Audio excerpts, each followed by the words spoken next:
Di tengah riuhnya ragam hiburan di tanah air, sebuah fenomena yang disebut sound horeg kian merajalela. Dengan sound system berukuran jumbo dan volume suara maksimal yang menggelegar, sound horeg telah menjadi primadona di berbagai acara, dari karnaval desa hingga hajatan besar, sukses memikat ribuan massa dengan gemuruh musiknya. Namun, di balik gegap gempitanya, hiburan ini menyimpan sisi gelap yang tak jarang berujung pada insiden meresahkan, bahkan memicu kritik tajam dari berbagai kalangan, termasuk fatwa haram dari Majelis Ulama Indonesia MUI, Jawa Timur. Primadona pesta rakyat yang membawa Risco.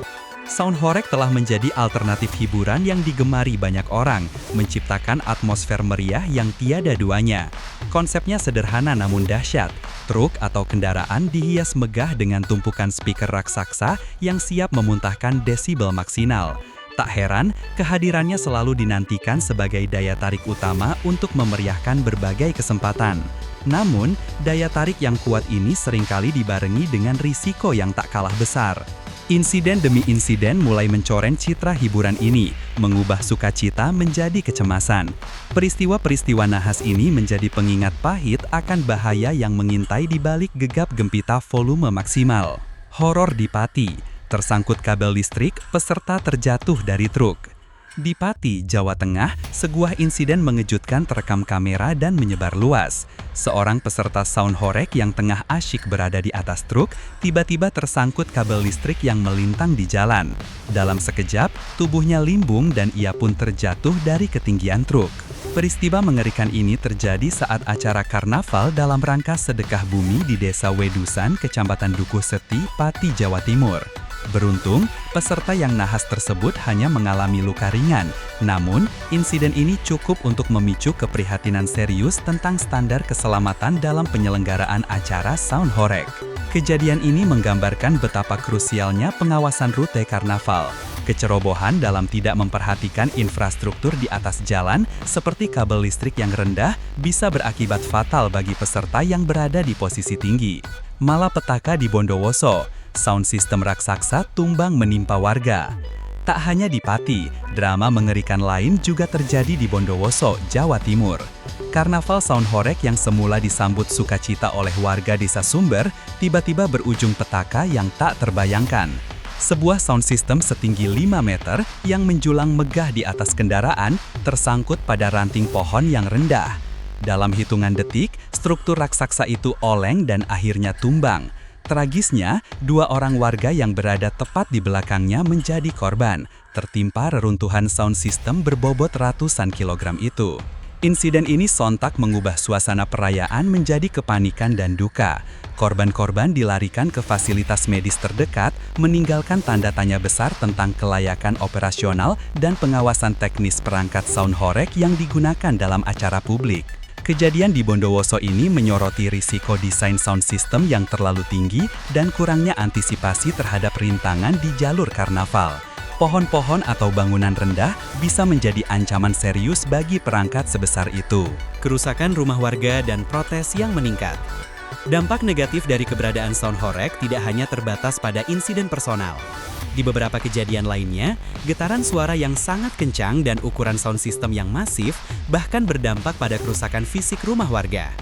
Kaca pecah, retakan pada dinding, hingga barang-barang yang berjatuhan menjadi keluhan yang tak jarang diutarakan oleh masyarakat yang tinggal di sekitar rute karnaval. Protes dari warga pun tak terelakkan. Mereka merasa terganggu oleh volume suara yang ekstrim, yang seringkali berlangsung hingga larut malam atau dini hari, mengusik ketenangan dan kenyamanan hidup. Ukuran kendaraan yang besar juga kerap menghambat lalu lintas dan menimbulkan kemacetan di jalan-jalan desa yang sempit. Keluhan ini menunjukkan bahwa eskalasi ukuran dan volume sound horeg telah melampaui batas toleransi masyarakat yang semula mendukung hiburan ini. Ada kebutuhan mendesak untuk menyeimbangkan antara semangat perayaan dan hak masyarakat untuk hidup nyaman. Himbauan komunitas dan tantangan penerapan aturan. Menyikapi serangkaian insiden dan gelombang kritik, anggota komunitas sound horeg di Bondowoso mulai menunjukkan keprihatinan. Mereka menghimbau seluruh komunitas sound horeg untuk menaati aturan penyelenggaraan karnaval jalanan yang lebih ketat. Kita sangat menyayangkan sekali, cuma itu adalah insiden yang tidak terduga. Tapi saya menghimbau kepada seluruh komunitas horeg di Bondowoso untuk menaati SOP, ujar salah satu anggota komunitas. Ia menambahkan pentingnya melihat medan sebelum melakukan karnaval. Ada beberapa aturan-aturan sound ketika melakukan karnaval jalan. Begitu medannya harus dilihat, apakah itu medan banyak kayu-kayu atau kabel-kabel yang terbentang di atas jalan. Himbauan ini menunjukkan adanya kesadaran internal di komunitas tentang pentingnya keselamatan. Meski demikian, tantangan untuk menaati aturan ini tidaklah mudah. Umumnya, kegiatan Haflatul Imtihan atau perayaan lain di desa-desa seperti Desa Sumber ini memang sering dimeriahkan dengan berbagai hiburan semacam sound horeg. Ada dukungan kuat dari masyarakat dan bahkan pemerintah desa setempat. Jadi, memang ada dukungan lah. Jadi kami atas nama pemerintahan desa tentu sangat mendukung apa yang menjadi keinginan masyarakat kami sehingga ke belakangnya menjadi lebih baik. Jelas perwakilan pemerintah desa mengindikasikan dilema antara dukungan terhadap aspirasi masyarakat dan kebutuhan akan regulasi yang ketat. Dukungan dari pemerintah desa, meskipun bermaksud baik untuk mengakomodasi keinginan masyarakat, harus diimbangi dengan penegakan standar keamanan yang ketat. Tanpa pengawasan yang memadai, insiden serupa berpotensi terulang kembali. Kondisi ini menimbulkan pertanyaan besar, bagaimana menyeimbangkan antara tradisi dan aspirasi masyarakat untuk hiburan meriah dengan kebutuhan akan keselamatan, ketertiban, dan kenyamanan publik. Kritik tajam dan fatwa haram MUI, titik krusial sound horeg.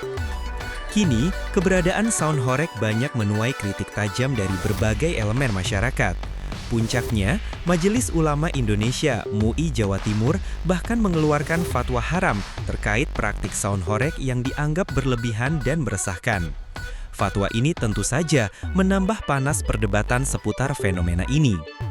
MUI Jawa Timur beralasan bahwa praktik sound horeg yang menimbulkan gangguan, kerusakan, dan bahkan membahayakan jiwa tidak sesuai dengan prinsip-prinsip syariat Islam yang mengedepankan kemaslahatan dan menghindari kemudaratan. Fatwa ini menjadi penanda serius bahwa sound horeg bukan lagi sekedar persoalan hiburan semata, melainkan telah masuk ke ranah etika dan agama. Perdebatan ini tidak hanya terjadi di Jawa Timur, melainkan mulai merambat ke berbagai daerah lain di Indonesia.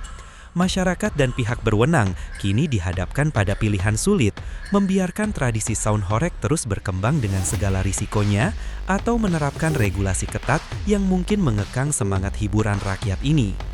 Solusi yang komprehensif diperlukan, melibatkan semua pihak, komunitas sound horeg, penyelenggara acara, pemerintah daerah, kepolisian, dan tentu saja masyarakat itu sendiri.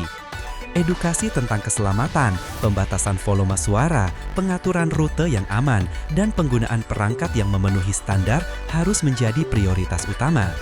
Hanya dengan begitu, sound horeg dapat kembali menjadi hiburan yang benar-benar membawa sukacita tanpa harus diiringi dengan air mata penyesalan. Jika tidak ada tindakan tegas dan kesadaran kolektif untuk berbenah, dikhawatirkan fenomena sound horeg yang semula digandrungi ini akan semakin ditinggalkan dan justru menjadi momok bagi masyarakat. Ini adalah panggilan bagi semua pihak untuk duduk bersama mencari titik temu agar tradisi dan inovasi dapat berjalan beriringan dalam bingkai keselamatan dan kemaslahatan bersama.